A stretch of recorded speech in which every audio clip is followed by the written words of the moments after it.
연구의 필요성과 더불어 이제 1장에 들어가는 내용은 선행 연구입니다. 이거는 제가 처음에 쓰다가 되게 놀랐던 부분이 하나가 있는데, 저는 당연히 이제 그 선행 연구는 당연히 이론적 배경, 내 연구가 어디서 시작됐는지 이론적 배경을 보고 실제 연구들이 어떻게 진행됐는지 선행 연구가 그렇게 들어간다라고 생각을 해서 처음에 선행 연구를 2장에다 실었었어요. 근데 이게 교수님한테 지적을 받아서 선행 연구도 무조건 1장에 들어가야 된다라고 해서 제가 그전에도 논문들을 수없이 봐왔습니다만은 전혀 인지 못했던 하나가 있었는데, 이 연구 자체가 크게 두 가지로 나뉩니다. 어떻게 나뉘냐면, 일반적인 여러 대학의 일반 대학원들의 논문이 있고, 그거랑 반대편으로 이제 전문대학원, 교육대학원, 뭐 특수대학원, 거기에 더해서 이화여자대학교 일반대학원까지. 이게 크게 두 가지로 나뉩니다. 그럼 어떻게 나뉘냐면, 다른 대학의 일반적인 일반대학원들은 1장에 선행연구가 들어가고 2장에 이론적 배경이 나옵니다. 순서는 솔직히 저는 왜 그렇게 하는지는 모르겠습니다만 그냥 그렇게 해요. 그리고 아까 말씀드린 이화여자대학교 일반대학원과 다른 뭐 교육대학원, 전문대학원, 특수대학원은 2장에 꼭 2장은 아니더라도 어쨌든 이론적 배경 다음에 선행연구가 들어오게끔 이 논문 양상이 크게 두 개로 이렇게 딱딱 나뉘어요. 제가 논문을 학교 수업 때도 그렇고 논문 주제 잡으려고 선행연구들 찾아볼 때도 그렇고 진짜 수십 편, 제가 조금 오버하면 수백 편 봤는데도 제가 전혀 인지를 못했는데 이런 어떤 기준이 있습니다. 일단 이걸 좀 참고를 해주시고요. 그래서 일반 대학원에 다니는 학생들 같은 경우는 일단 1장에 선행연구를 쓰셔야 됩니다. 선행연구는 본인 주제와 관련된 어떤 키워드를 가지고 검색을 하셔서 이렇게 쭉 살펴보시면 되는데, 저 같은 경우는 유명한 리스라고 해야 되나? 리스 학술연구 정보 서비스 사이트랑 연세대학교 같은 경우는 연세대학교 학술문화처 도서관 사이트, 그리고 뭐 외국 논문들 같은 경우는 아니면 검색해서 잘 안 나오는 논문 같은 경우는 구글에서 찾았던 것들도 있었습니다. 이렇게 키워드를 검색을 해서 내 연구의 선행 연구들을 쭉 모았다면 그럼 이걸 전부 다 쓰면 되냐? 아닙니다. 일단 연도 순으로 쓰시면 되는데 다 쓰는 게 아니라 저는 처음에 3, 40개 있는 거를 다 쓰고 그걸 막 표로 요약까지 해가지고 정말 길게 썼는데 교수님께서 이렇게 쓰는 거 아니라고, 좀 불필요한 것들 빼라고. 그래서 선행 연구를 쓰실 때는 좀 핵심적인 논문 이제 연도 순으로 이렇게 쓰시는데 아무래도 이 변화의 어떤 핵심을 준 논문들을 중심으로, 그리고 내 연구와 관련 짓는다고 생각을 했을 때 연관성이 큰 논문들 위주로 중요한 것들을 몇 개로 이렇게 추리듯이 쓰시면 됩니다. 그리고 선행 연구 같은 경우는 단순히 연구에 대한 요약만 하는 게 아니라 내가 이 선행 연구를 왜 살펴보는지, 그러니까 내 연구를 쓰려고 선행 연구를 살펴보는 거란 말이에요. 그래서 선행 연구를 쓰실 때는 내가 쓰려고 하는 이 연구와의 어떤 접점, 어떤 지점이 필요합니다. 내가 이 지점 때문에 이 선행 연구들을 살펴본다. 그러니까 선행 연구를 그냥 요약만 하는 게 아니라 요약을 하시면서도 그 중에서 내 연구를 쓰기 위해 필요한 부분들을 중심으로 요약하듯이 쓰시면 됩니다. 그리고 뭐 그 선행 연구 같은 경우는 뭐 한 개 주제가 될 수도 있고 여러 주제가 될 수도 있습니다. 내 연구를 설명하기 위한 내가 살펴봐야 하는 선행 연구가 여러 주제면 여러 주제를 살펴보는 거고, 보통 한 개 주제인 경우는 잘 없어요. 보통 여러 주제를 살펴보게 돼 있습니다. 그리고 각 주제에 대한 선행 연구를 다 쓰셨다면 맨 마지막에는 그 전체 선행 연구에 대한 간략한 요약과 내가 이걸 왜 살펴봤는지, 그러니까 연구의 필요성 및 목적을 한번 다시 상기시키는 내용을 써주시면 돼요. 내가 이걸 왜 봤는지. 그러고 이제 나는 앞으로 선행 연구가 이러했기 때문에 난 앞으로 이런 걸 하겠다. 뭐 문제점을 제시를 할 수도 있고요. 문제점을 제시해서 나는 이걸 보완해서 연구를 하겠다. 아니면 이제 뭐 어떤 논문 주제에 세부 주제들이 어떠한 양식으로 퍼져 나갔는데 내 연구는 그 세부 주제 중에 이쪽에 속한다. 뭐 이런 식의 마무리 문단을 하나 써주시면 되겠습니다. 선행 연구 같은 경우는 선행 연구 요약만 하고 나열만 하고 끝내는 게 아닙니다. 마지막 문단에 선행 연구에 대한 요약과 내 연구의 필요성 및 목적을 어떤 상기시켜주는 내용, 내가 이걸 왜 봤는지, 그리고 나는 앞으로 어떻게 쓸 건지에 대한 내용을 마지막으로 한 문단 정도로 각 주제마다 써주시면 됩니다. 그리고 제가 선행 연구 쓸 때 이제 다른 논문들 보면서 되게 궁금했던 것이 외국 논문 쓰는 경우들 많아요. 거의 외국 논문들 다 들어갑니다. 이건 어떻게 한 건가요? 저도 처음에 엄청 막막했었거든요. 저 같은 경우는 제가 이제 찾아본 선행 연구들의 외국 논문들을 이렇게 목록을 쫙 만들어서 괜찮겠다 싶은 내용들을 쫙 만들어서 그거를 직접 원문을 다 구했습니다. 그리고 그 원문을 구해서 그걸 직접 다 번역을 했습니다. 그래서 제가 논문 쓰는데 시간이 되게 많이 걸렸거든요. 그래서 저는 일일이 다 원문을 구했고, 내용은 좋은데 원문을 구하지 못했으면 저는 아예 논문에 싣지를 않았어요. 그래서 원문을 구하고 번역을 하고, 이제 그 중에서 이제 다른, 아까 얘기한 뭐 국내 연구 쓰듯이 내 연구의 어떤 접점들을 잡아서 쭉 썼죠. 그리고 이걸 하다 보면 이제 자연스레 알게 되시는데, 국내 연구에 서술되어 있는 외국 논문들은 표절의 향연입니다. 표절의 향연. 왜냐면 이런 것들까지 교수님들이 일일이 다 신경을 쓸 수가 없거든요. 표절 어마어마하게 합니다. 저처럼 진짜 일일이 번역해서 쓴 경우는 거의 한 5% 정도? 100개 있으면 한 5개? 20개 봐야 1개 정도 있을까 말까? 5%도 안 되는 것 같아요. 표절 어마어마하게 합니다. 진짜 심각한 수준으로 표절을 많이 해요. 뭐 거의 다른 연구의 선행 연구 순서까지 다 베끼는 경우도 있고, 아니면 아예 그냥 그 똑같은 연구가 여러 선행 연구에서 나왔으면 그걸 다 조합해서 쓴 연구. 딱 보면 티가 나거든요. 본인이 직접 요약한 건지 말투만 조금 바꿔가지고 똑같은 내용인데, 와, 표절 어마어마하게 합니다. 여러분들은 부디 그렇게 하지 마시기 바랍니다. 1장에 연구의 필요성 및 목적하고 선행 연구와 더불어 많이 들어가는 거는 논문 절차에 대한 대략적인 설명입니다. 논문 보시다 보면 그렇게 써놓은 거 있잖아요. 뭐 1장은 이런 걸 한다. 2장은 이런 걸 한다. 3장은 이런 걸 한다. 그런 부분들 있잖아요. 그게 이제 1장에 들어갑니다. 제 기억으로는 이게 모든 논문에 다 있었던 것 같진 않은데, 저 같은 경우는 교수님께서 이걸 좀 넣으라고 요구를 하셔서 넣었었습니다. 다 1장에 다 들어가는지는 모르겠어요.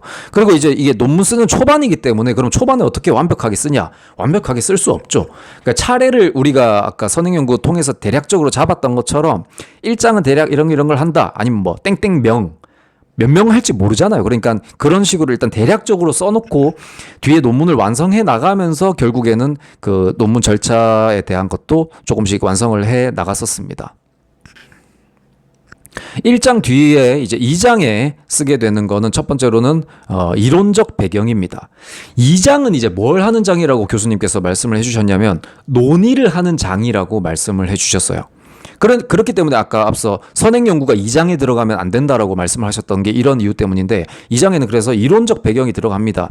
이론적 배경은 말 그대로 내 연구가 어디서 시작되어 왔는지 이론적 배경을 살펴보는 건데, 저는 어떤 식으로 썼냐면 선행 연구들을 이렇게 쭉 살펴보다 보면 그 이론적 배경을 되게 잘 써놓은 연구들이 있어요. 그걸 이렇게 몇 편을 추려서 이제 대략적인 이론적 배경이 이렇게 되는구나라는 일단 대략적인 큰 흐름, 큰 틀을 그렇게 잡았고, 그 연구들 중에 그 자기가 참고한 도서를 첨부해 놓은 선행 연구가 있었어요. 그래서 그 도서를 직접 구입을 해서 읽어보고 내가 가지고 있는 그 큰 틀, 선행 연구들을 보고 내가 잡았던 이론적 배경에 대한 큰 틀과 그 도서에 대한 그 내용을 보면서 그 도서에 이제 이론적 배경이 좀 쓰여 있었거든요. 그래서 그걸 이렇게 요약하고 재구성하듯이 저는 이론적 배경 부분을 썼었습니다. 그리고 2장에서 이론적 배경을 다 쓰셨다면 2장은 논의를 하는 장이기 때문에 본인이 이 논문을 진행하는 과정에 있어서 논의할 부분이 있다면 2장에 쓰시면 됩니다. 예를 들면 과거에 어떤 이러한 방식으로 뭐 연구를 해왔는데 이런 문제가 있다. 왜 문제가 있냐면 이러이러하기 때문에 이러이러한 문제가 있고, 그래서 나는 뭐 내 연구를 할 때는 이러이러한 방식으로 이러이러하게 할 거다. 왜냐하면 이러이러하기 때문이다. 이런 식의 어떤 논의를 2장에서 해주시면 됩니다. 3장은 이제 여기서부터는 좀 논문이 많이 나뉩니다. 논문 주제가 어떻게 되느냐에 따라 일단 많이 나뉘는데, 저는 일단 제가 실험을 하는 주제로 논문을 썼기 때문에 실험을 하는 주제 기준으로 일단 제가 아는 한에서 말씀을 드리겠습니다. 3장은 보통 연구 준비에 대한 걸 쓰신다고 생각을 하시면 됩니다. 뭐 연구 도구는 뭘로 할 건지, 왜 이걸로 했는지, 연구 참여자는 누군지, 연구 절차는 어떤 방식으로 할 건지, 연구 도구에는 뭐 어떠한 것들을 가지고 어떠한 것들을 어떠하게 뭐 실험을 할 건지, 그런 거에 대한 거를 쓰시면 됩니다. 사실 그 준비하는 걸로 치자면 1장, 2장이 시간이 많이 걸려요. 근데 3장부터는 실제 그러니까 내가 뭐 어떤 프린트해서 뭐 뽑고 몇 명 뭐 30명 한다 치면 뭐 30명분을 다 뽑아서 만들고 사실 실험을 준비하는 실제 시간이 많이 걸리지 3장부터는 작성은 솔직히 별로 어려운 게 없습니다. 자, 그리고 3장을 작성을 하면 만약에 실험을 하는 경우 참여자 구인은 어떻게 했냐? 이거 진짜 답이 없습니다. 이거 그냥 지인의 지인을 통해 자기가 살아온 모든 인맥을 총동원해서 찾아가서 그냥 굽신거리고 싹싹 비는 수밖에 없습니다.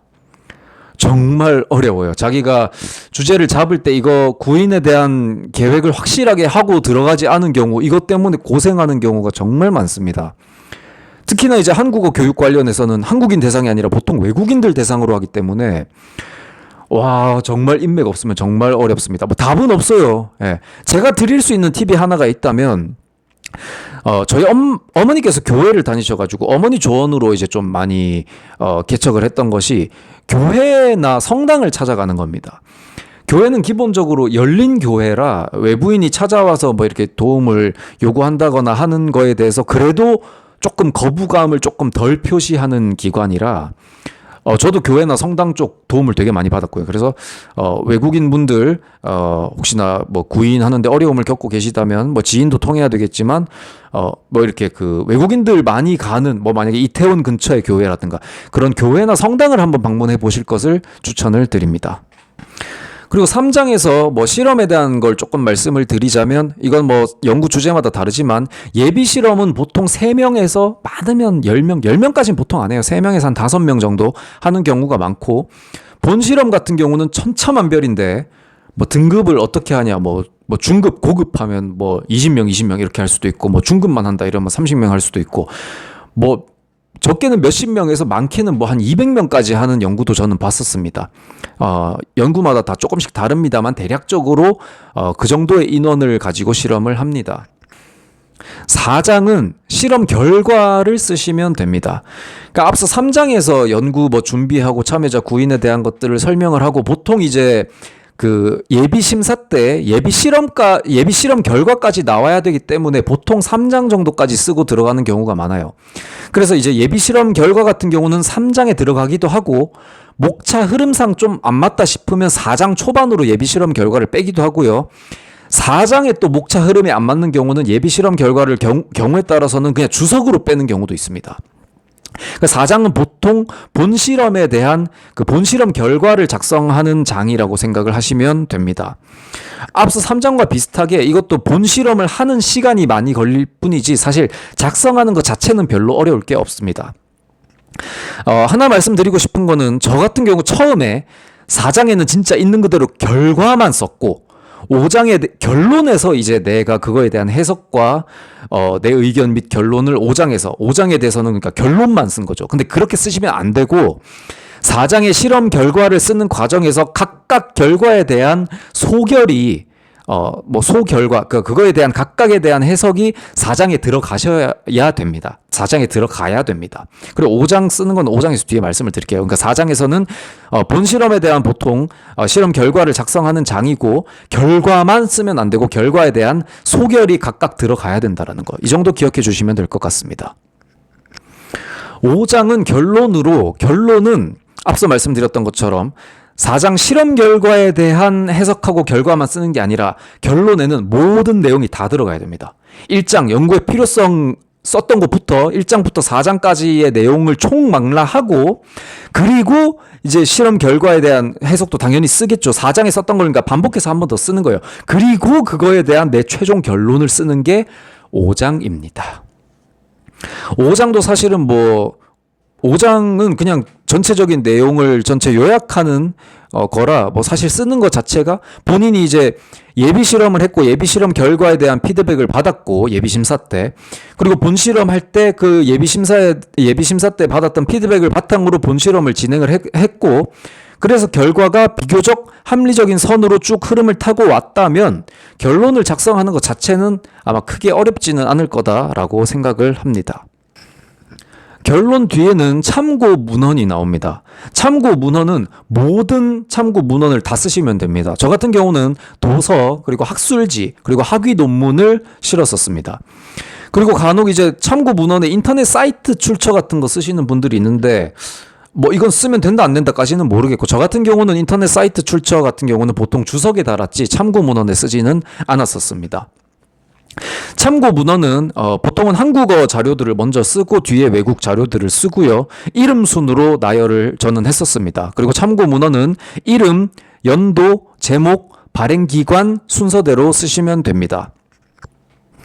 참고 문헌은 그들 중에서 이제 학술지 같은 경우는 거기에 학술지 명, 권, 호, 페이지 범위까지 입력을 해주셔야 되는데, 이건 제가 일단 자막으로도 조금 달아드리긴 할 테지만, 그걸로 설명이 혹시 충분하지 않다면 제가 블로그에도 이 내용을 써놨기 때문에 블로그 저기 주소를 달아드릴 테니까 거기 가서 실제 만약에 리스에 어떤 뭐 논문이 있으면 그거를 학술지를 내가 어떤 식으로 했는지를 참고해 보시면 좋을 것 같습니다. 그리고 모든 참고 문헌은 이름이 이제 한 줄 이상 길어질 경우에 들여쓰기를 하셔야 됩니다. 들여쓰기는 그 숫자 앞에서 Shift 탭을 눌러서 뒷줄을 들여쓰기를 해주시면 되는데, 아까 맨 앞에 말씀드렸던 것처럼 이거를 서식 설정으로 하시는 분들도 있을 거고요. 근데 저는 처음에 쓸 때부터 서식 설정을 안 했기 때문에 교수님께서 저는 처음에 그냥 쭉 일렬로 그냥 써놨거든요. 근데 그렇게 하면 안 되고, 논문이 이제 그 제목이 이제 한 줄 이상 들어갈 때는 들여쓰기를 해야 된다라고 해서 들여쓰기를 했었습니다. 이것도 블로그에 써놨으니 참고해 보시면 될 것 같습니다. 그리고 이제 이 논문이나 뭐 학술지 중에 같은 이름이 연속해서 반복되는 경우에 그 새 논문 작성법 거기 책에서는 그거를 이름을 두 번 쓰지 말고 이렇게 뭐라 해야 되지? 이거 뭐라고 해야 되냐? 이 긴 바를 세 개를 해서 이름을 반복되지 않게끔 쓰라고 책에 나와 있어서 제가 그걸 따라서 썼는데, 교수님께서 그렇게 쓰지 말라고 하셔가지고 이름을 뭐 예를 들면 홍길동 2017 뭐뭐뭐, 홍길동 2019 뭐뭐뭐 이렇게 나와 있으면 이름을 그냥 각각 쓰라고 해서 이게 슬래시가 아니라 이 긴 바를 세 개를 써놨다가 나중에 다시 이름을 쓰는 순으로 바꿨었습니다. 혹시나 이름이 이렇게 중복돼서 여러 번 나올 때, 연속해서 나올 때 각각 이름을 다 쓰시기 바랍니다. 이것도 블로그에 자세하게 예시를 써놨습니다. 그리고 외국 자료들 같은 경우는 책 제목인 경우 있죠. 책 제목. 그러니까 도서 제목은 이탈릭체로 기울여 쓰셔야 됩니다. 그렇기 때문에 처음에 저처럼 이렇게 외국 자료들을 구하실 때 이 책 제목, 뭐 연도, 그리고 뭐 그 발행 기관, 이런 것들을 잘 파악을 해 두셔야 됩니다. 그냥 파일만 딱 모으시고 끝 이렇게 하면 안 되고, 파일 모을 때 정확한 제목과 어디가 발행 기관이고 연도가 뭐고 저자 제목은 풀네임이 뭔지를 뭐 메모장 이런 거에다가 꼭 메모를 해 두시라고 말씀을 드리고 싶습니다. 그리고 이제 영문 자료 같은 경우는 책 제목이 말 그대로 도서인 경우는, 그러니까 이름, 연도, 책 제목이면 책 제목을 이탈릭체로 기울여 쓰시면 되는데, 그런 경우가 있어요. 학술지 같은 건데 학술지가 책으로 나온 거예요. 근데 이제 내 학술지 제목은 그 책 안에 속해 있는 내용인 거죠. 그런 경우는 어떻게 쓰냐면 저자 이름, 연도, 그리고 제목은 그대로 쓰고 뒤에 나오는 발행기관에 학술지 이름이 들어가겠죠. 그 학술지 이름을 기울여 쓰시면 됩니다. 제가 이게 블로그에 그 예시들도 이렇게 써놨고, 그리고 이제 이런 학술지나 학위 논문 쓰는 이 이름 쓰는 방법, 참고 문헌 쓰는 방법에 대한 또 다른 블로그 주소 링크들도 걸어놔서 자세하게 확인해 보실 수 있으니까, 이거 말로 자막으로 말씀드리는 건 조금은 한계가 있을 것 같습니다. 블로그 주소 링크 달아드릴 테니까 블로그 좀 참고해 보시면 좋을 것 같습니다.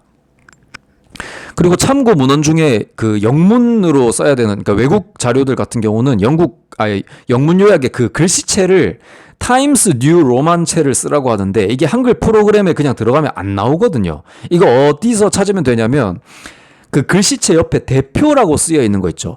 그 대표를 영문으로 바꾼 다음에 이제 옆으로 들어가서 글씨체의 그 화살표 부분을 눌러서 그 왼쪽에 있는 모든 글꼴을 누르시면 쭉 내려가면 그제서야 타임스 뉴 로만이 나오는 걸 확인할 수 있습니다. 타임스 뉴 로만은 대표를 영문으로 바꾼 다음에 모든 글꼴에 들어가면 찾아볼 수 있다. 참고해 주시고요.